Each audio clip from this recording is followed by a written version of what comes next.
very glad to be here. So I'm gonna show a bit of my work. And so I titled this presentation because I think in general my work deals with ways that we understand different things, and a lot of the things that I work with are based in traditional indigenous cultures from Mexico. I'm from Mexico.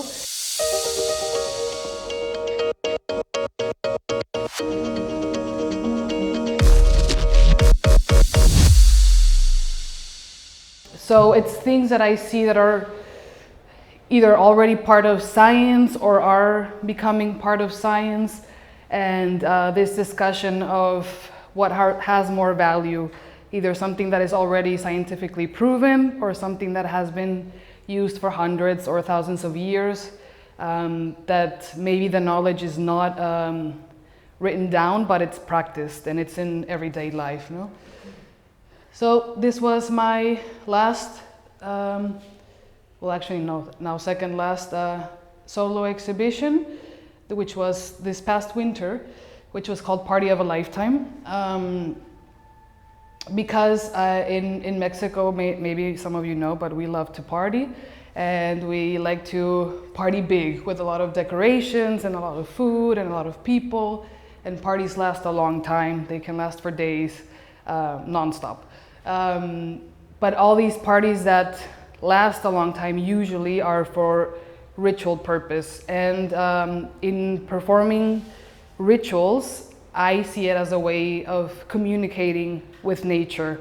So that's what I wanted to, let's say, approach in this exhibition. So I use different aspects of what we use in Mexico still this day. For example, this is representing the Maya altar, which they're usually on the ground with different elements of their everyday life, and also these elements are important because it's what sustains their culture. So Mexico was, before it was Mexico, the first one to domesticate corn. So basically because of these ancient cultures known as the Aztecs and other ones around, it's why the rest of the world now has corn.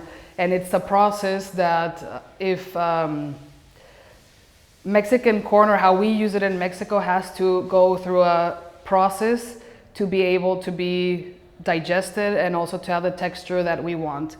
So basically our culture has revolved around this this love, I guess, for corn and also the sustenance. And for me, corn is not just my food, but it just kind of explains how we understand the world. And for me now it's very relevant because I assume many of you know that it's one of the biggest GMO crops and one of the crops that sustains the world, not just people but animals, and at the same time it's also destroying a lot of things because of how it is managed right now. So this aspect of how they were able to grow massive quantities before without GMO crops, without big machinery, without all these technological advancements that we have now, and it was still produced massively, and I would say probably even better.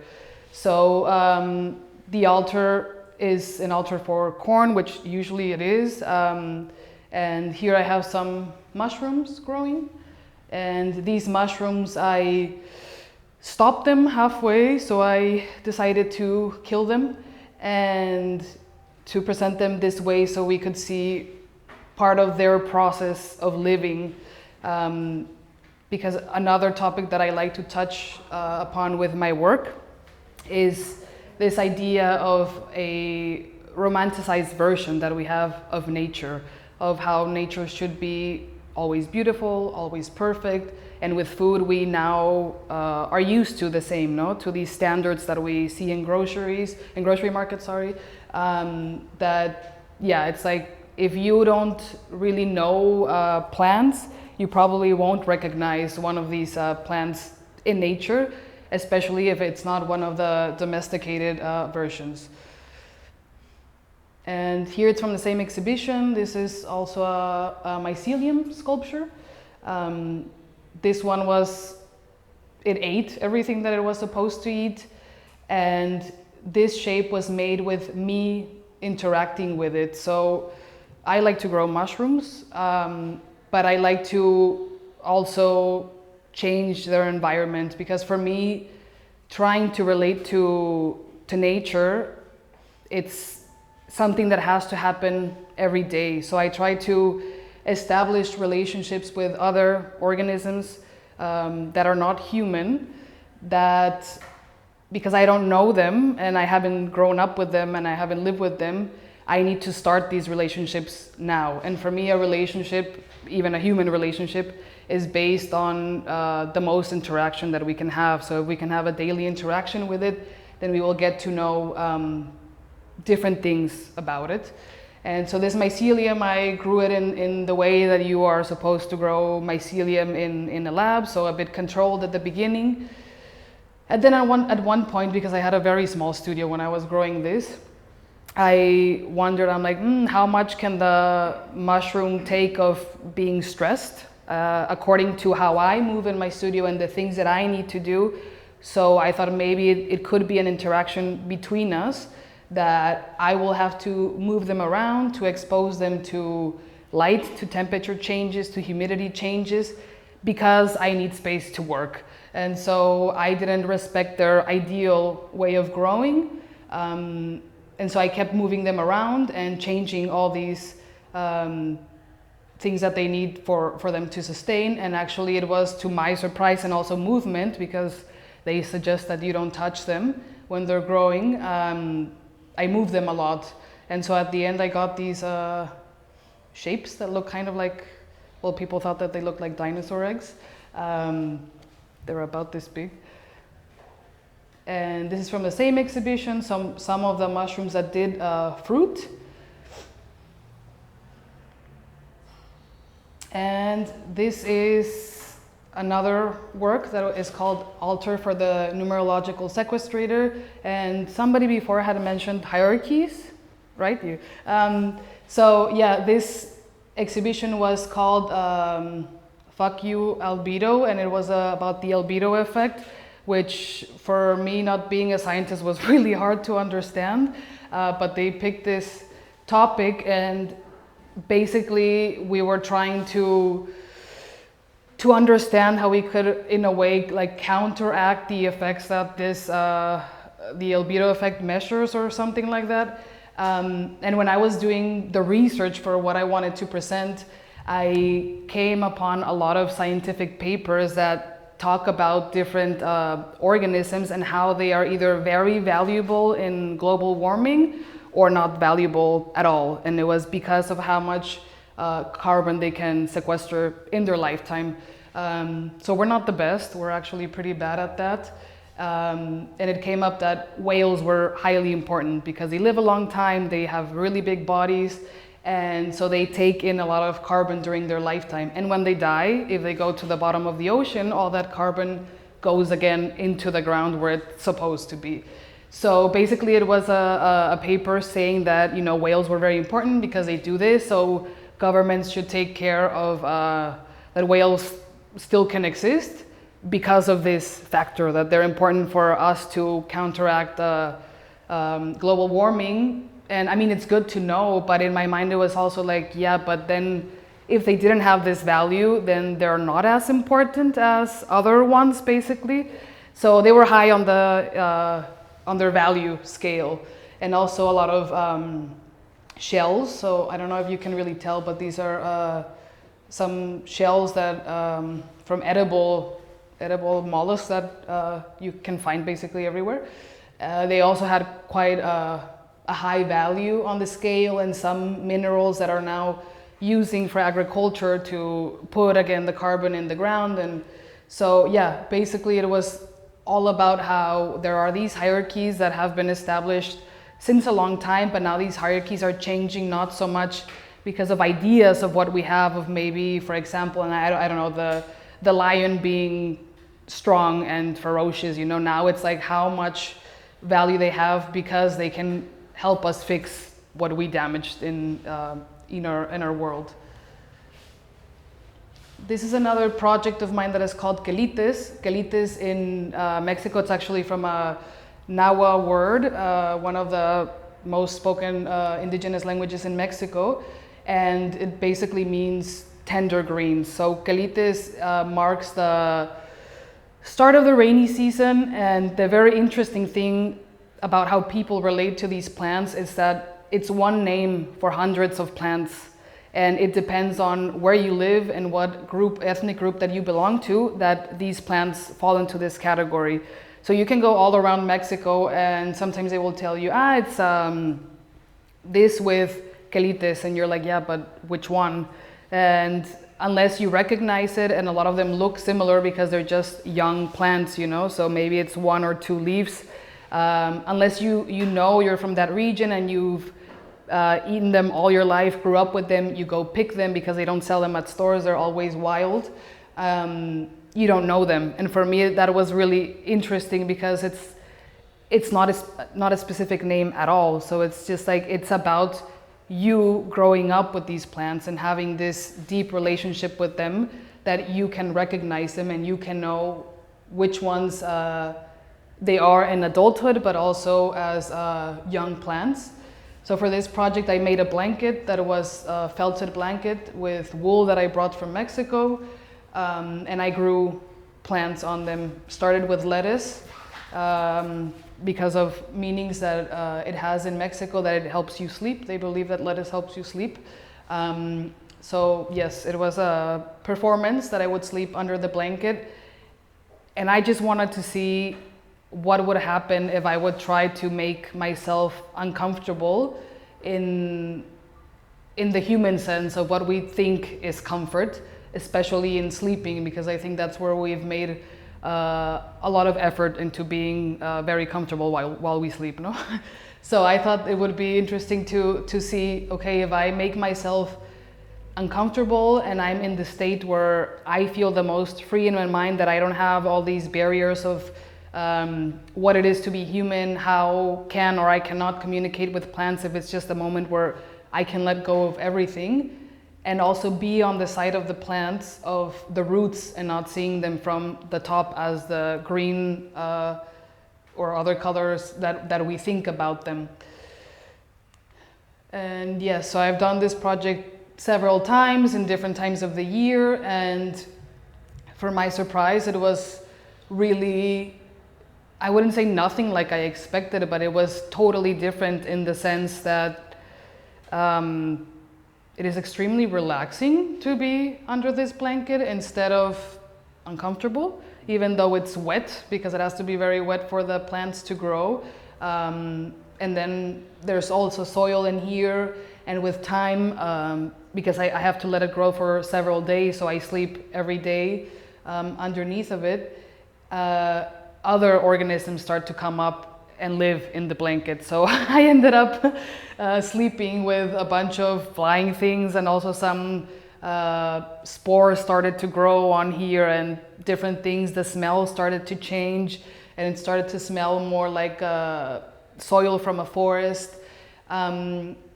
So yeah, it was something that took me somewhere else, and in a state that I think it's not, at least for me, it's not easy to be in my normal day life, you know, when I'm doing human things.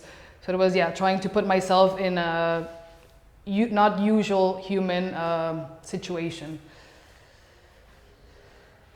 This is called A Shrine for a Shrine, and this one has a really interesting story for me. This was for a biennial in Hawaii, and so all the materials that I used, I gathered them in Hawaii, and this is all driftwood from Hawaii, like really beautiful driftwood that you can find over there, and they have piles of it that just, you know, comes from the ocean. And so I went and selected some of them, and then I did the rest of the installation. The exhibition was art in the Anthropocene era, so of course a lot of works were relating to this, and this one for me was, this was before COVID, so I didn't think about that people would maybe freak out too much about bacteria and about viruses. but it was a shrine where people could go to and touch the surfaces to consciously leave bacteria and take bacteria from other people that you wouldn't know. And so I kind of wanted to make a little city for them that had bridges and things like that. But to my surprise, one day before the opening, the owner of the space, that he was also in the exhibition and he knew the topic, he thought that this was very dangerous for the space because it was wood, and so a lot of things can live in wood, and it wasn't wood that it was treated. I actually burned it in a high temperature oven for several hours to kill maybe some larger things because it was a request that they had. But at the end, they made me take down the installation before the opening because this guy didn't want this in his space. And so at the end, it ended up being just the bottom part without any of the wood and just the basis for these wooden natural sculptures and the pigments that you see here. So for me, that was really a reflection of how a lot of people view nature, even if we're talking about, this time in the world that we're dealing with global warming crisis, and that we have to talk about other topics. It's like, but art usually still has to be something that is not alive or that doesn't have life, because it can be risky and it's also changing. So it just became like a memory of what used to be there, and that's what people were able to see. This is titled Mirrors and Translations. These are also mycelium sculptures, and for me it's about how in the trying to communicate either for other organisms or sometimes through organisms, we get a lot of different stories, of course. And I think one of the risks now, and it has been happening for a while, is that the main story, the correct story, is usually scientific, no? Something that has been proven. But as I said in the beginning, a lot of this knowledge and of these practices have been around for many years, even thousands of years. So I wanted to talk about this topic of what is really valuable or not, and who is to decide what it is and what isn't valuable from our, not just from the natural world, but also from our understanding and our relating to it. More details of it. This is flora nativa en el paisaje invadido, so it's native flora in the invaded landscape. And I made a bunch of different plants from either synthetic or also natural elements that I found in my city.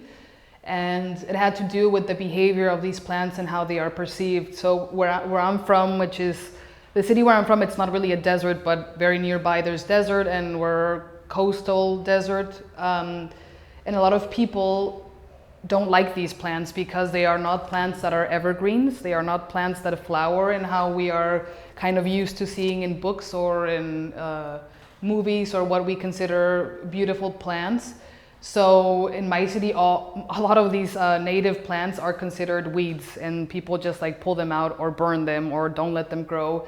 And we have a bunch of plants that are foreign plants that are evergreens, that some I don't even know what they are because they're just cut into different shapes and they're just like a ball of green leaves. So we don't have too many green spaces, and the few ones are where nature pops up as where it wants it to be born. It's usually, being cut off, but plants always find a way how to live somewhere. Regardless of what we think of them. So I wanted to bring them into the city, but with city materials and things that people threw out also, and that they didn't want to use, and that objects that were also considered, I'll go back to it, that were considered trash as well. So it was things that I found around the city, and basically trash, and trash from parties also as well, like the metallic papers and things like that. This is mediation, and these are with the mycelium sculptures that I had mentioned before. And this again talks about the hierarchies that we impose on nature, and that I think are also very hard for us to shed, because those hierarchies, sometimes we have had them for many years and they vary from culture to culture as well. So here it's, the fur is resembling or representing more like our mammal being, and these different sculptures, it was like the one that is shaped the best and the strongest is the one that is placed on gold. So it's the most important of it. It's a bit more of a close-up.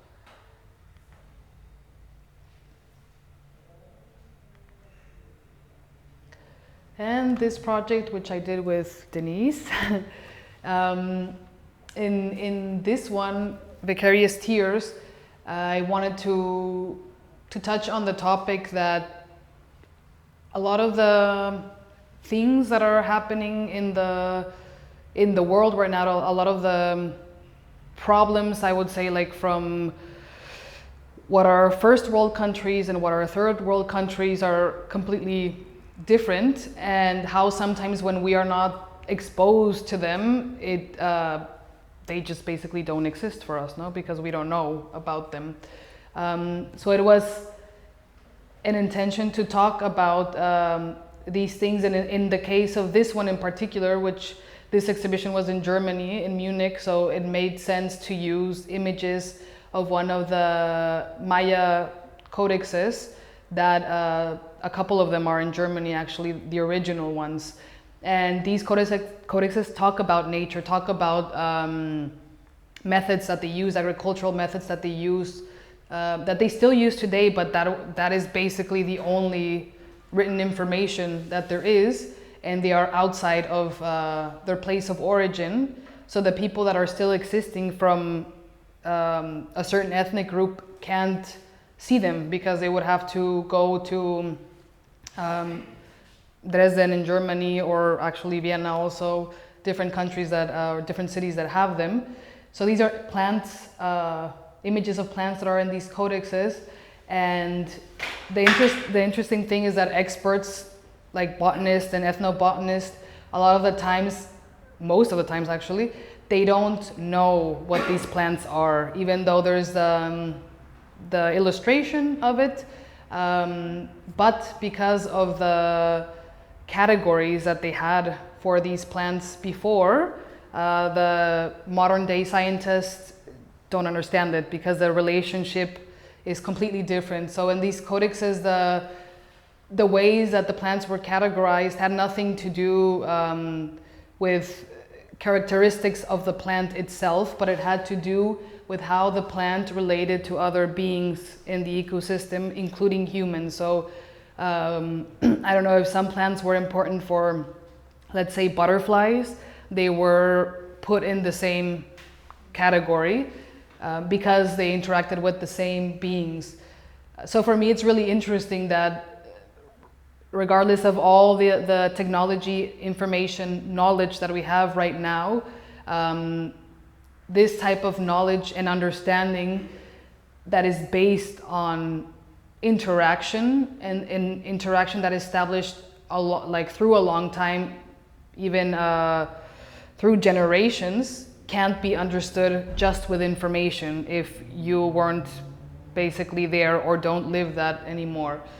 And yeah, so slowly the leaves start to dry and they start to fall. And these are some chili. And so also I wanted people to step on them so they would perhaps cry without a reason, like without knowing why they were crying. Just to think about that there are so many things happening or happened in the world that we don't know about, but it doesn't mean that they should be completely ignored. And yeah, that's it. I thought there was more actually. But yeah, I don't know if somebody has a question.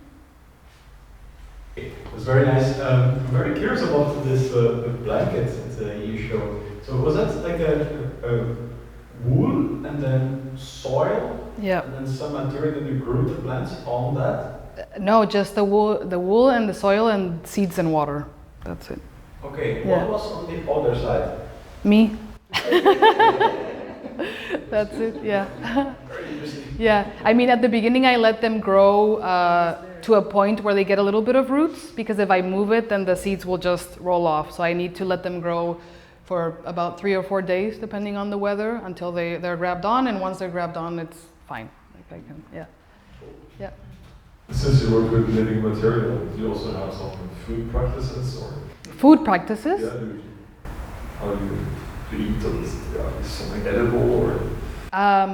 Yeah, I mean, I am very into food, and I consider food also to be something that can connect us in a different way. I think that's also why still till this day a lot of people practice that if you eat a certain thing, then you get something, no? It's like either from an animal or from a plant. So yeah, I actually for some of my works I like to make food for other people to eat, not just me, to kind of get into this other state of mind. And I use some ingredients also in my works. Like I like to use, for example, turmeric. Food is a part of it, but not in the sense of like a sitting down dinner or something like that. Yeah. It looks really, really nice, and it looks Thank you. very material Yeah. somehow. Yeah. So I would just ask you to talk more about the meaning of materials for you. Mm-hmm. You talk about materials that you go out and find, and then maybe this blanket is much more complex to get together. Can you say something more about materials and meaning? Sure. Sure, and it is something that is important to me in the sense that it's where I'm from, Tijuana. It's an industrial city, so there are many materials in the trash. We're also the border with the US, so we get a lot of things thrown to our side, which for some things it's good, for some things not so good, because in a lot of cases people can use them to, for example, build their houses or things like this. So you can find a lot of things around in the city, and now I live in Vienna, which is completely different. You can't find anything even if you want to. It's really nothing there. But at the end, materials for me are something that has a history, you know, and if you look into that history, then you basically go into all the history of the world. It's really like this universe that opens up that, I don't know, if I use banana leaves like it's the case, then you can go to the beginning of when and where and why now we have bananas and the leaves and blah blah blah. So for me, all this information that is behind all this history that is intertwined with us is very important to make it a part of the work. I don't always put it in the text, like not everything, because it can get too much, but for me it makes sense, and I like that materials have this history that is visible in them, you know, that they have lived, that they have been used, that they're not perfect. I'm not so much that is really somebody that is too much into something very perfect and pristine. It kind of makes me uncomfortable. So I like to see that something has been through other things and kind of just imagine what these things have been. So in a lot of cases, it's discarded materials from either houses or companies that sometimes I ask permission, sometimes I don't if it's just there. Most of the time people are super happy to give them to you because they don't know what to do with them. And I also use a lot of, I guess what could be ingredients. I'm very interested in traditional open air markets, and in Mexico we have a lot of them and they're still very important to us. So I also like to go buy material there because also they carry a lot of history, and for me the history of exchange between cultures is important. So I like to see how it has changed us from from things that are native to Mexico or that maybe came over or were brought over to Europe, or things that were from Europe that went over there, or things that actually changed to please people on one side or on both sides. So yeah, basically for me it's like an open air market is also an art supply store. I like to go there and ask for things that they have left over, or for things that I buy. But this aspect of my work in Vienna is very difficult because it's very different. So I had to find a different approach, and in some cases it's like I have to go to restaurants and ask them for some things that are left over. And yeah, I've gotten some, they're like, are you sure you want this? And I'm like, I'm super sure that I want it. But yes, this history that is behind every material is very important, because I think that a lot of that history can be seen, but it also depends on who's seeing it. For example, in the case for this one, I never thought, I mean, they're emergency blankets, these golden things that I painted over. And for me, it was just like, it's an emergency blanket, but people, like from the German public, they saw it as something that was related to refugees or to immigrants. And for me, it had no relation like that, even though I'm from a city where there's a bunch of immigrants, but we don't use them. We don't use these emergency blankets. So for me, it was like, no, it's just more that I really like the material, and I can't find other materials that are similar in Mexico. And it was basically the bigger golden pieces that I could find there. And that was the moment when it made me think that also my work can have completely different meanings depending on where it's shown. Because I think in Mexico, nobody would have asked me that. Yeah. It's very contextual. Yeah, exactly. So I think that's also something that artists have to consider. Yeah, and that it also can give it new meaning or different meaning to the work. Yeah, you want the microphone? Thanks. So, based on your presentation, I can see that the meaning behind the artwork is very important to you. Mm-hmm. And the materials that you use, the plants, and this history behind the object, the history of the plant, those are all very important things. As I was listening to you talking with the other colleague now, I got this idea in mind, and I wanted to ask you, in the beginning you mentioned the importance of the heritage, so let's say a more spiritual aspect to it. Mm-hmm. But do you think that through your work and through the meaning that you put in your work, there is some sort of a new type of spirituality that is born, more of a contemporary spirituality and behind the artwork? And I was curious to see, what do you think about this relationship between what cultures consider spiritual in the past and this new spirituality that we are creating today in our work? Yeah. Okay.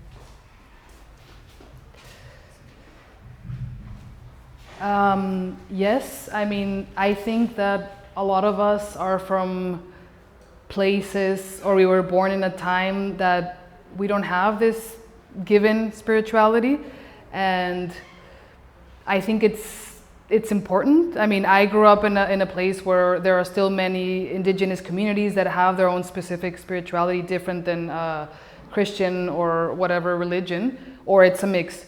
But if you don't belong to these communities, it's not like you can go in and just do it. Or do it by yourself, because it kind of doesn't really have a meaning in that sense.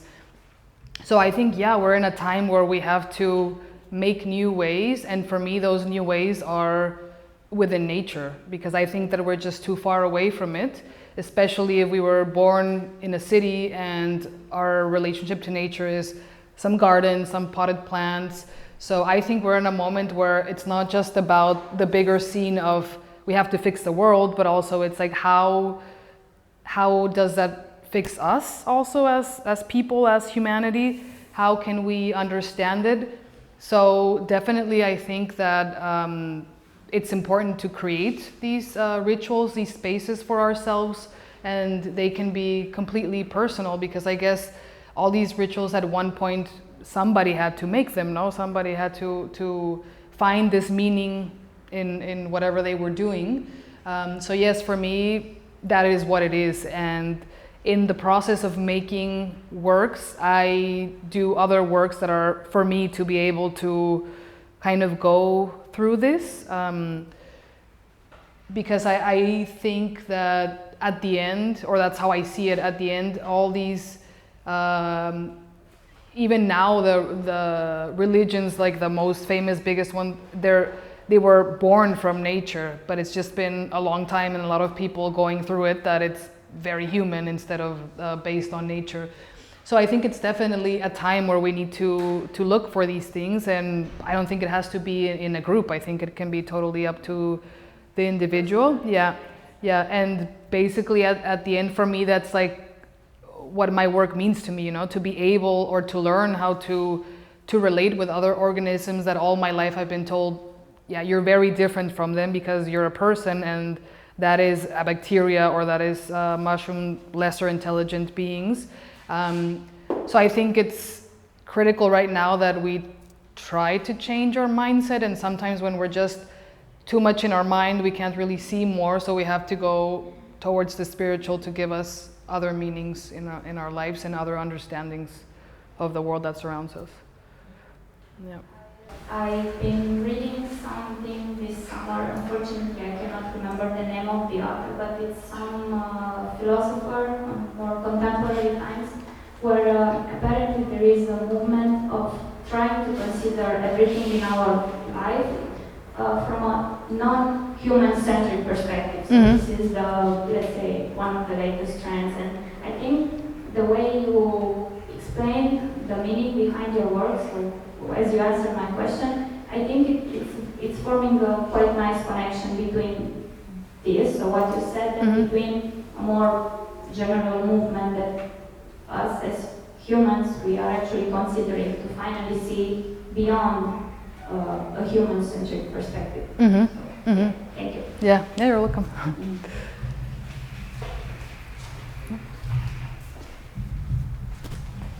Okay. Yeah. Good. Yeah. Okay. Thank you.